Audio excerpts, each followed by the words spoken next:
Hello, hello. Welcome to the Previously On podcast. I'm Jillian Benani, and today we're taking it back to my roots, teen dramas. We are talking all about Sterling Point, the latest teen drama from Prime Video. And this felt like a true teen drama to me, like a classic teen drama. I'm talking Dawson's Creek, The OC. This show really had that vibe for me, and I am so excited to talk about it. I love this show. Thank you, Prime Video, for giving us an original teen drama. I love the book adaptations, don't get me wrong. I think they're so fun. They've been so great. But it felt really fun to have an original show this time where I didn't know what was going to happen. You know, every episode I'm like, I think maybe this is could be where it's going, but I don't know. And then there were just some twists and some things I didn't see coming. So that was really fun. I really loved watching this, being surprised, which hasn't really happened in a minute. So loved it. Just overall, love this show. I mean, this one brought me to tears, which I'll get into later, but I was like sobbing, crying at one point in the show. And then in other moments, I'm dying laughing. It's very funny too. So I really experienced all the emotions, which that's what I want in a teen drama. I want to go through an emotional roller coaster. I want to be sad. I want to be happy. I want to be laughing. I want to be confused. I want to be shocked. I want my jaw on the floor. That is a good teen drama. And I also love that we can just cleanly call this a teen drama, which I feel like that gets confusing sometimes. Like, is Off Campus a teen drama? Is it a romance? Is it this? Like, I think we're also calling things YA that like are not really YA, and it gets a little confusing. But I just like that we just get to fully call this a teen drama. No questions asked. So before we get in the show, let's talk a little bit of the background of this show, because I think that we really had the right people involved in this. It was created by Megan Park, who I love. If you have not watched her other movies, The Fallout and My Old Ass, they are so great. I also sobbed at both of those movies. The Fallout I watched on a plane, which I just would not recommend, okay? Because I was just uncontrollably crying on this plane from Italy, like couldn't stop crying. My Old Ass, also sobbing. I at least was on the couch this time, but Tyler was still asking if I was okay. He was like, "What's going on here?" And I'm like, she just affects me so much. She just really hits you where it hurts. She knows how to do it. She knows how to get me. And I love it because I love feeling something when I'm watching something. So be sure to check out her movies if you have not. And if you haven't seen those movies, maybe you remember Megan Park from The Secret Life of the American Teenager. She played Grace. Classic, classic, classic show. I mean, I say that because she had some wild lines in The Secret Life of the American Teenager. She had to say one of my favorite lines that has ever been uttered on a teen drama, which is, "My dad died because I had incredible sex." She actually had to say that line. So I totally get why she wanted to create a teen drama after she had to say these like wild, outlandish lines on Secret Life of the American Teenager. So I was happy for her that she kind of just gets to like do this experience again and be in control of it, because I'm sure she did not love having to say, "My dad died because I had incredible sex." What a line. What a time. What a time The Secret Life of the American Teenager was. And what I love about this show too is that she is being praised for the dialogue in this show. There's been a lot of talk about how the dialogue is how teenagers actually speak. And I noticed this when I was watching it. They actually have the characters say like, and not just the girls.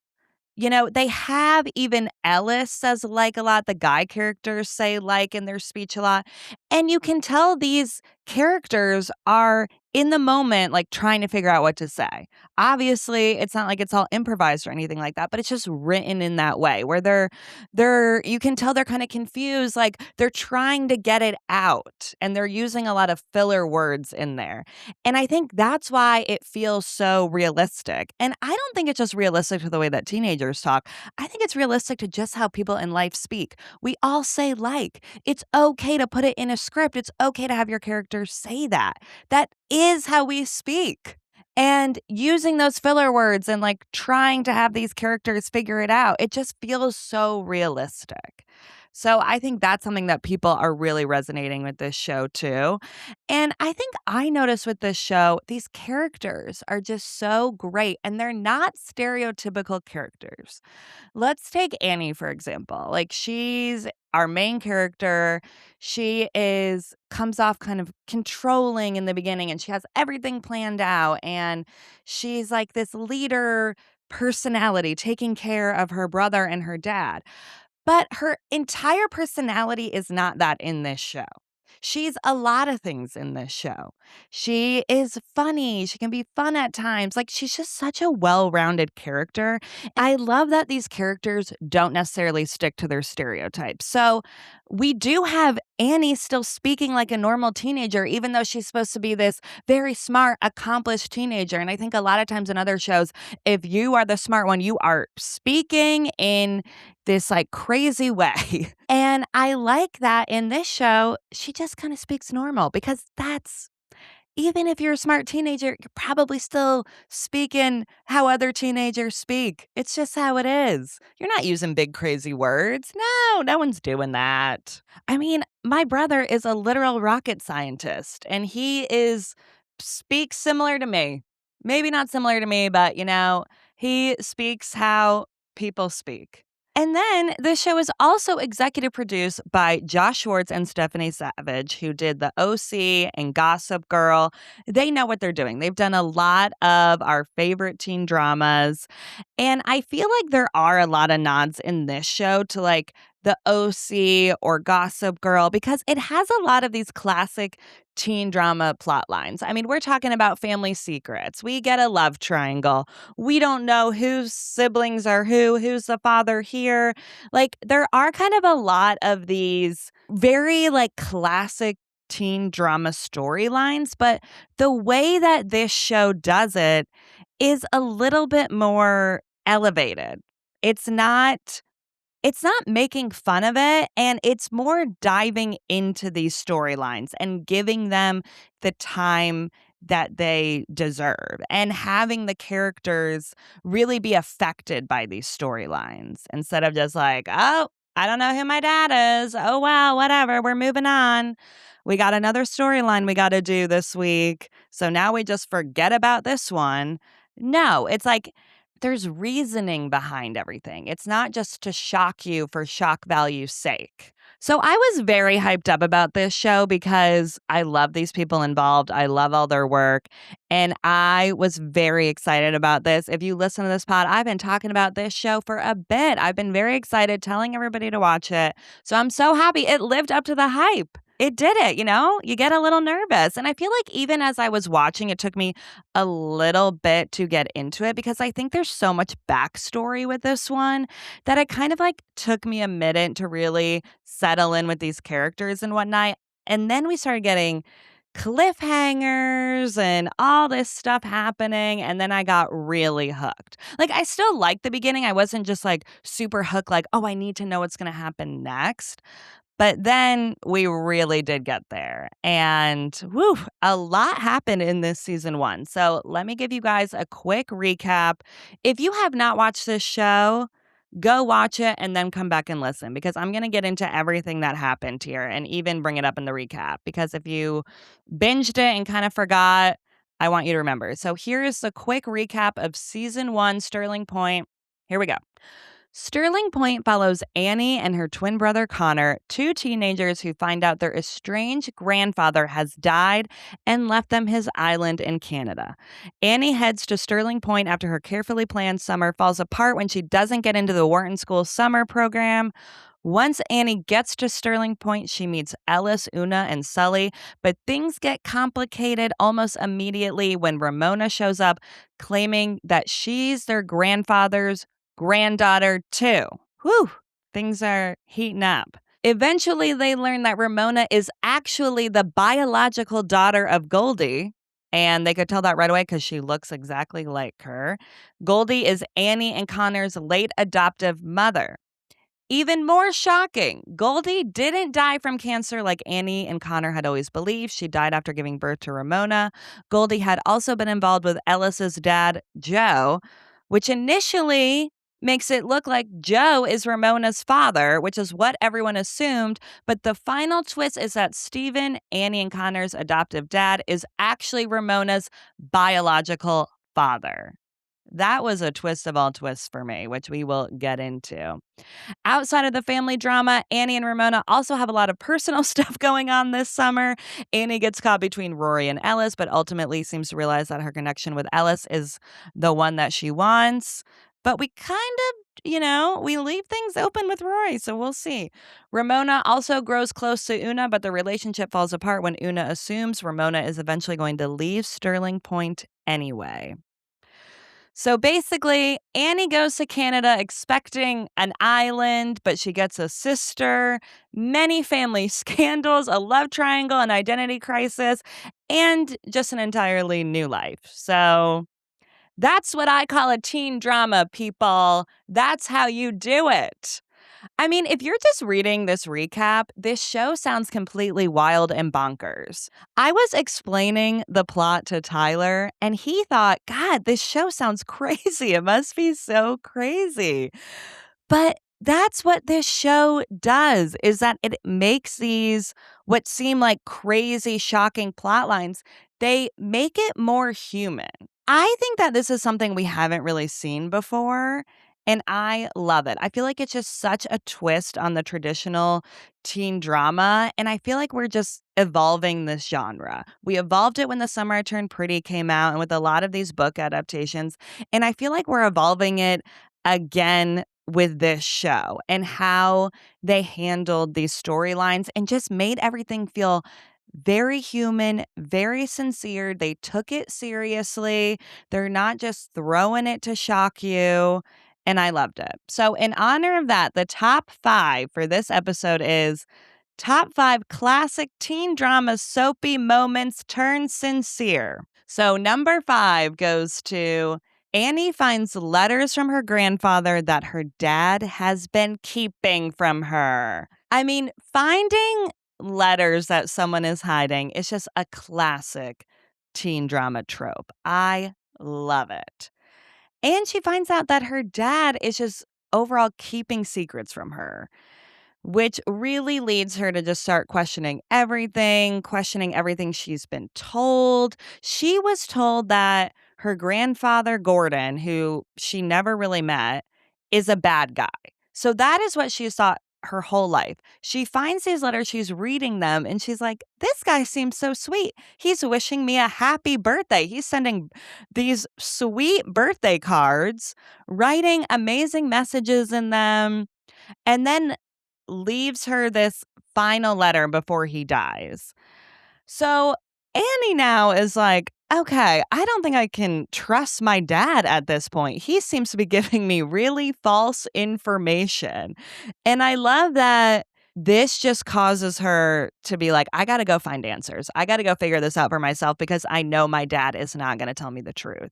So she just leaves him a post-it and says she's going off to Thailand when she goes to Sterling Point. Love it. Love just that post-it on the door. I'm going to another country with my boyfriend. I mean, dad must be pretty trusting here. I guess so. She's a pretty trusting daughter, so that makes sense. But love just a little post-it going to Thailand with my boyfriend. The letter that she finds from Gordon is so cryptic, too. He literally says in this letter, find her. Now, if we did not know the plot to this show, I would think, is mom still alive or something? Like, is that where we're going with this? Which I'm glad we didn't, because I did think that all these characters experiencing grief and the loss of Goldie is such a like through line of this show. Kind of similar to The Summer I Turned Pretty in that way of like you really see these characters have been so affected by the loss of their mom, or in Steven's case, like the loss of his wife. I mean, Joe's affected too. Like they're all affected by the loss of Goldie. So that to me kind of made the show very interesting. Like Gordon dying and Annie finding these letters really just turns her world upside down. Everything that she believed seems to not be true. And it is just the like fuel she needs to just kind of like go explore and figure this out. I love it. I love a girl finding letters and being like, I'm on a mission now. I got to go figure this out. All right, moving on to the number 4 classic teen drama Soapy moment turned sincere goes to the love triangle and a will they won't they. So we're talking about Annie and Ramona's love lives here. Let's start with Annie's love triangle with Rory, the guy from home, and Ellis, a Sterling Point local. I love this love triangle. You know why? Because I actually liked both of these guys, which is shocking. I normally do not like one right away, or I'm just on a team right away. And I feel like with this one, I thought they were going to turn Rory into a bad guy at one point. Like he is kind of like the rich guy. I thought they might play into that or just make him say something bad at one point. So we're all clearly then Team Ellis. And they didn't do that. Rory is a good guy. He is so sweet. And he has kind of like a troubled past too with his piano playing. So I found myself loving Rory. In the end, I was rooting for Ellis. I mean, how could you not? They just seem to have a little bit more of a connection, but I do like that they gave both of these guys a chance in this love triangle. Normally, we're making one of them real bad or something, so I appreciated that they did not do this. I mean, both of these guys are a green flag. They're both good options, so I was here for it. I just think for where Annie is at in her life right now, she needs more of an Ellis. She needs somebody who is understanding of what she's going through. And not that Rory's not understanding, but when she was questioning staying in Sterling Point, Rory was kind of like, what are you going to do? And I feel like Ellis understood this a little bit more. Ellis also had a lot of family drama going on this summer as well. And I feel like that really bonded them together. I also appreciated that Ellis did not have a brother.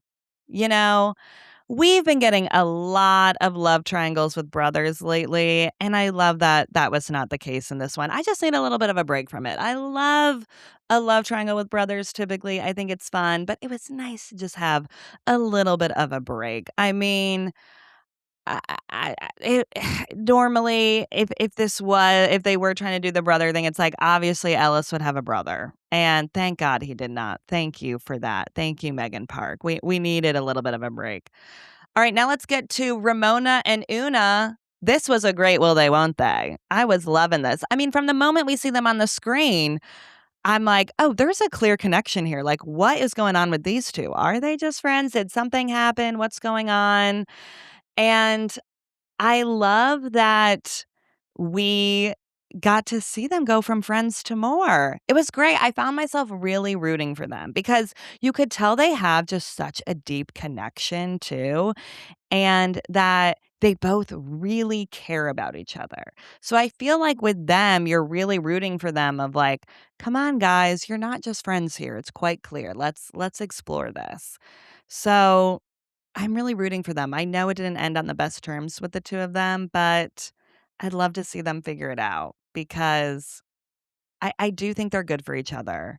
But I do get it. Ramona's had a lot going on. Is it really the right time to be getting involved with someone that you've been friends with a long time? Like, Ramona's world just got turned upside down in this season. So I think maybe let's put the love life a little bit on the back burner here and let's just kind of figure it out and then let's get back together. While we're talking about their love lives, one of my favorite things of Sterling Point this season was Ramona and Annie consistently talking to each other about their love lives. The first time we really kind of see them bond and connect is after the party that Annie is throwing for Ramona. And Ramona, they're both up in the room afterwards. And Ramona's like, I saw you kissing Rory. What's that about? And they just kind of have this like gossip session.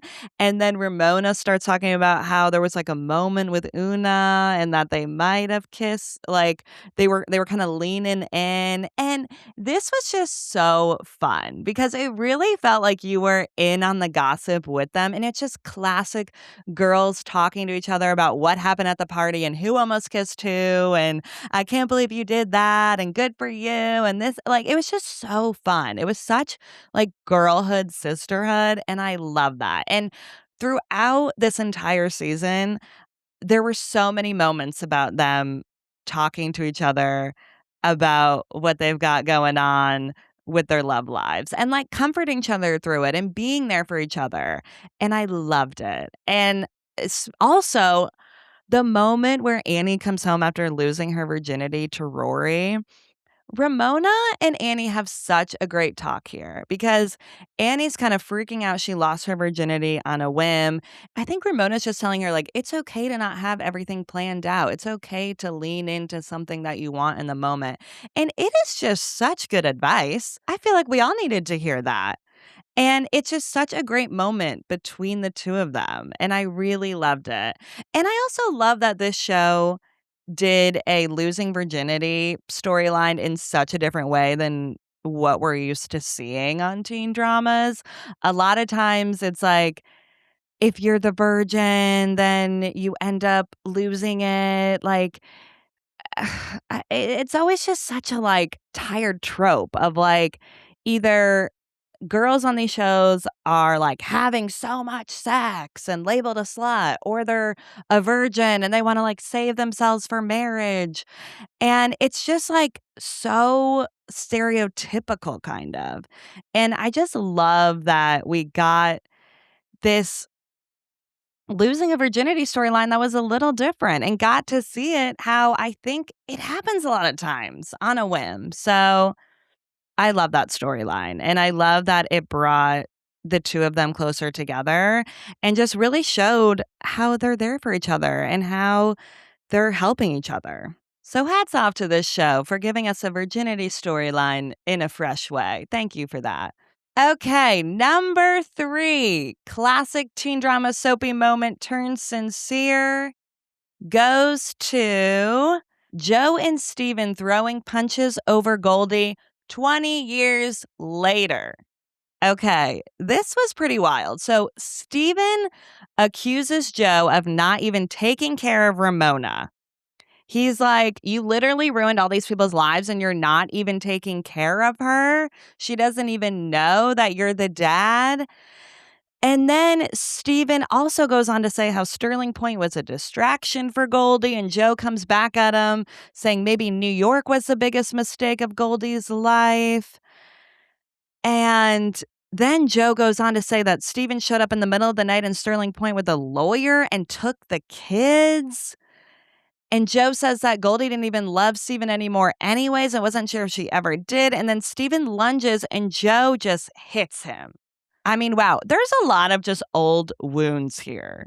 You can tell. I mean, these two clearly have never spoken, never talked, and a lot has transpired here. I want a prequel of this show. I want to see the Goldie and Joe as kids, and then I want to see her off in New York with Steven and then returning to Sterling Point with the kids. Like, this is some good drama. This is some crazy stuff. Give me the prequel of this because the adults have just as much drama as these kids, and they have not gotten over it, clearly, if they're still throwing punches and throwing accusations and all this stuff. And honestly, the truth of it is that Joe and Steven, both these dads, kind of suck. I mean, Joe is in no way taking care of Ramona at this point when he believes that he is the father, and everyone thought that. And he lied to his wife. He's lied to Ellis. And Ellis and Ramona are good friends. Like, you might want to say, hey, by the way, that's your sister. Because that's what they thought at this point. Like, that is kind of wild that he just let Ramona and Ellis, just not know this information. And he seemed to be pretty close to Ramona too. Like, maybe let's mention it at some point. Maybe when Gordon's dying, or maybe even like the minute after Gordon dies, like, let's bring this up. The minute Annie comes into town, like, let's start talking, Joe. Come on. I mean, you feel for Joe, though, too, because he clearly is still so distraught by Goldie dying. So it is just like he is plagued by this and really did not know how to handle this. And same with Steven. He is plagued by Goldie dying, too, and just completely shut off Sterling Point from his kids and just kept so many secrets from them. It's sad. It's really sad. Both of these guys really should have done things differently. This just goes to show men just really fall apart without the women in their lives, you know? These two just did not handle this well at all. And neither did Gordon. Gordon didn't handle it well either.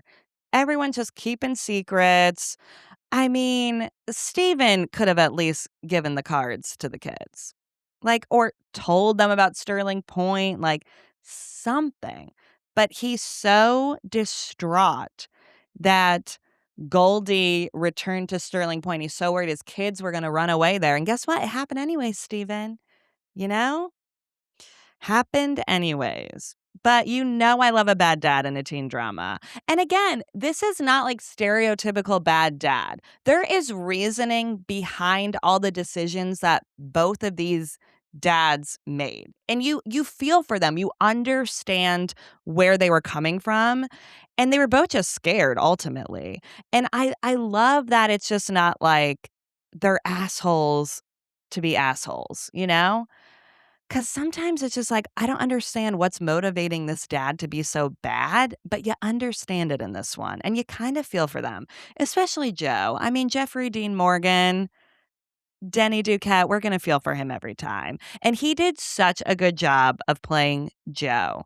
Like, you could just see that this guy is like haunted from the past still 20 years later.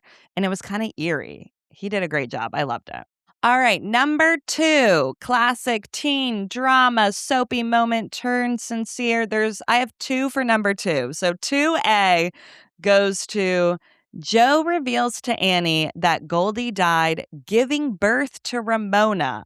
She did not die from cancer.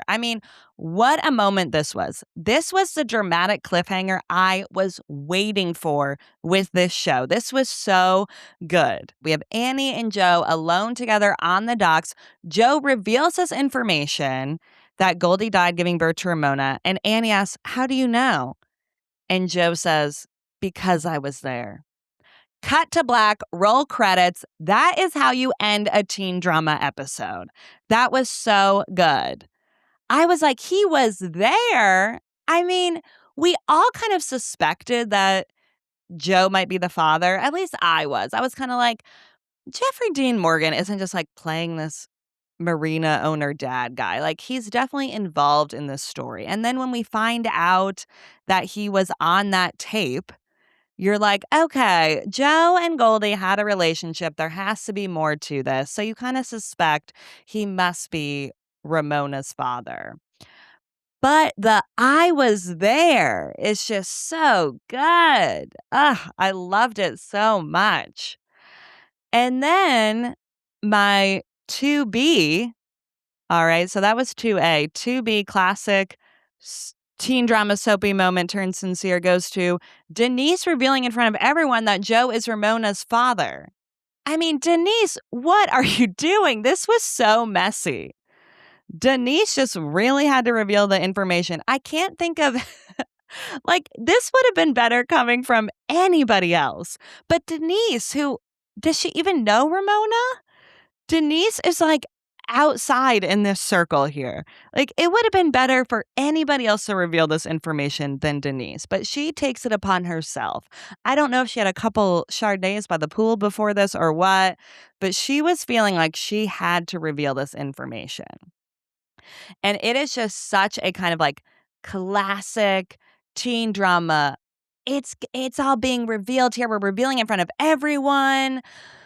But then it turns so sad so quickly because Ramona in this moment is piecing it all together and just like her face just shifts and she gets so sad. That's what makes this so sincere. Like, you would think maybe she'd get angry in this moment or whatnot, especially because she is angry a lot in earlier episodes. You really see that. Like, she is somebody who is just so angry right now at losing Gordon, and she's so upset. And this moment where she just turns sad and just looks so gutted, barely anybody can speak. And it's like one of those moments that was just kind of like dramatic and soapy. And then, oh, we're flipping it where it's like, that's not where it's ending. It's not ending on that. We're ending it on her just being so sad and running away, and everyone just being so affected by this because she's so hurt that Annie didn't tell her, that Ellis didn't tell her, and that they knew. And to be fair, I get why Annie and Ellis didn't tell her. You know, Joe should be telling her. That is who should be telling her. And Ellis tried to get Joe to tell her, and he still didn't. Joe's poor wife saw the tape of Tell Her, which that was such a sad scene. I mean, can you imagine? You find out that your husband had a child like quite some time ago and just never told you. I mean, Joe, come on now. What are you doing? What are you doing? Whew, so that was quite a moment. And I also love that even Ramona running away, it wasn't just for her to be dramatic and like get away from anybody. She got down to business. She went to the bank. She got the paperwork. I think it was the bank or whatever, the estate place. She was like, okay, if Joe's my dad, I need to get ahead of this. Like, I do not want him to be my dad. So I need to go get the paperwork where we can have him not be my guardian because I don't want to deal with this guy who's been lying to me this whole time, which, fair. Lot of dads lying on this show. All right, now it's time for the number one classic teen drama soapy moment turned sincere, which goes to Ramona's dad turns out to be Steven. What? Another great cliffhanger moment this was. Ramona makes a decision that she does want to know if Steven is her dad after she finds out that he is also colorblind. She's colorblind. And she just says to him, I need you to spit in a tube. I think you might be my dad.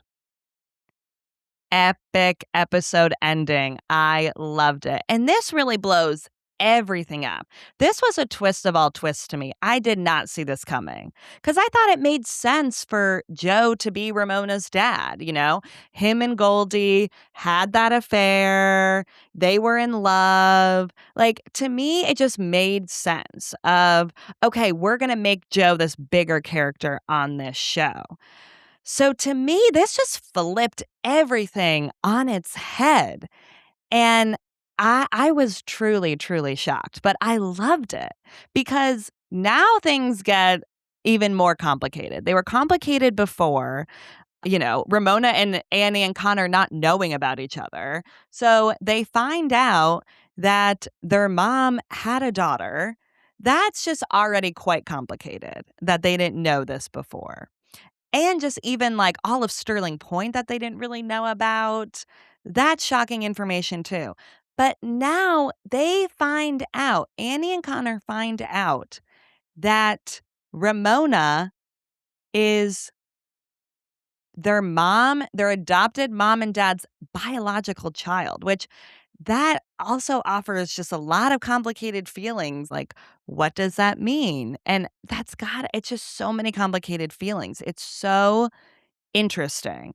And I do love too that this show really explored that. Like we see Annie just being like, does this mean then that my dad is going to love her more? Like they tried for years to have a child. They thought that they couldn't have one and now they do have one. It's just such complicated feelings. And what this show does so well is this is such drama if you're just kind of like listing it out. If we're putting this in like a diagram of like, well, we thought Joe was the dad, turns out Steven's the dad, and then that is also Annie and Connor's dad, and da da da da da. It's like it seems so dramatic. But this show actually explored the emotions of this and how each of these characters then are feeling about it. So it's Ramona being like, I thought this guy who I've known my whole life, Joe, was my dad for about a day. And now I find out that it wasn't Joe. And now it's Steven, this guy I don't really know, is my dad, my biological dad, at least. And so, you feel for her of like, this is just a lot to unpack. And then you feel for Annie and Connor of like, oh, now our dad has this biological child. Like, what does that mean for us? This is going to flip our lives upside down now, too. And I have complicated feelings about it. And I'm kind of mad about it, even though I really don't have a reason to be mad about it. And we see all these characters explore this. And that's what just turns this so much more interesting and sincere. We're not just going through these storylines, we're actually seeing the characters experience them and deal with it. And the combos between Ramona and Annie about this, of Annie just opening up and being like, I just have complicated feelings that you are my dad's biological daughter. I thought that I was his only daughter. And now this kind of just really changes things up. And how are you feeling about it? And it's such a complicated situation, and I loved the conversations that we got from it because it was just really interesting of, like, how everyone was feeling about it, and then you see them all kind of, like, stepping on toes too. I just love that the show didn't do, like, "Yes, and now we're even more sisters than we were before." I love that they had it be really complicated for Annie because I think that that makes sense. I mean, it genuinely, like, flips this whole family's lives upside down, so what a twist. That's what we call a good twist, people. All right, now let's talk about the ending because there's a lot to unpack here, too. So, after Ramona finds out that Steven is her actual dad, there's just a question of what happens to Sterling Point itself. Because Ramona, Annie, and Connor all own parts of this island. And Connor from the beginning has wanted to sell it. Ramona did not want to sell it all at first. And then Ramona considers selling her share of the island because she just wants to explore more of life. She wants the opportunity to go travel and go see things. And I feel like just the drama of this summer in Sterling Point probably caused her to want a little bit of a break, you know? She was dealing with Gordon dying for like a year, then he dies, and she goes back to Sterling Point to probably try and just have some semblance of normal. And then Annie shows up and all these like family secrets come out. I mean, it's a lot to handle. I'd want to go off to Italy too if I were her. So Ramona is now more on the side of selling, but Annie does not want to sell at all. She feels very connected to her mom in this house, and she never got that before.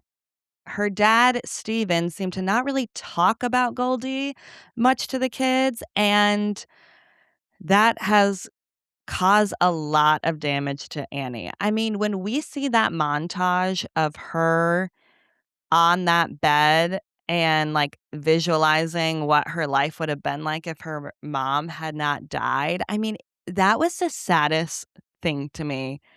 That just like gut punched me. That's the moment that I was like actually like really sobbing during. I mean, it is just so sad. And you feel for her of just not having those moments with her mom and not even getting to feel her at all. Like, she grew up in this house that just had no semblance of her mom in it. And then she gets to Sterling Point, and there's all these photos of her mom, and her mom lived in this house and loved this place, and she just feels so connected to her. And I get why she doesn't want to give up that feeling.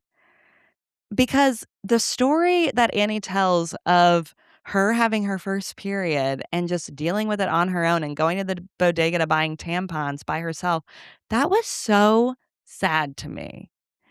And on the flip side, I did love that moment in the show because it's nice to see her being able to open up about it. And it's nice now too that she has Ramona and somebody, a sister to open up to and somebody who kind of gets it a little bit more. Like she finally has somebody who lost their mom too. I mean, Connor lost her mom too, but he just doesn't, seem as I think it's different when you're like a young girl who grows up without a mom. I think that that's what this show is saying a lot, that Annie just kind of had to do a lot on her own and also be there for her dad and her brother and kind of take care of them in a way. And you just feel for her and you want her to just live her life and be able to make mistakes. The way that I want Ramona to be able to travel, I'm like, I want Annie to just like do what she wants to do and make mistakes and live her life. So Annie is able to convince Ramona to hold off for a year on selling the island. And then at the end of the season, we see that Annie decides to stay in Sterling Point and Ramona is in New York City. So we have the girls switching places, which I thought was kind of fun. I'm like, this is like giving me some Parent Trap vibes now, where we're just switching spots.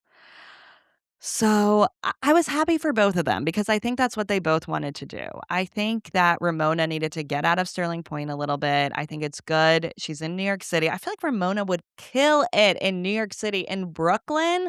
Like, are you kidding me? Ramona should be in Brooklyn.